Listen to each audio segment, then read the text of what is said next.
When it comes to the dead bug exercise, there are so many different ways that it can be performed. But the rule of thumb with any variation is that your back must be flat on the ground. So when you set up, you can have your hands in the air or on the floor like I have them. The very first thing you want to do is tuck those hips so that your back is super flat on the ground.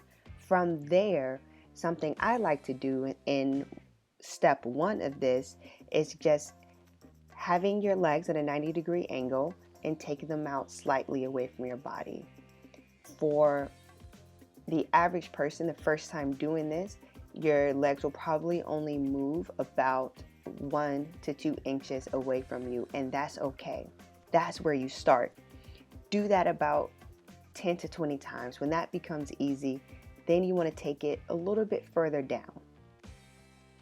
Do that about 10 to 20 times. When that becomes easy, take it again a little bit further down. And by now, your feet should probably be touching the floor. And you keep repeating this exercise, keep extending how far your legs go away from you. But always, always keep your back flat on the ground. That is how you prevent your back from taking over, and that's how you prevent from getting that annoying back pain every time you do some sort of ab exercise.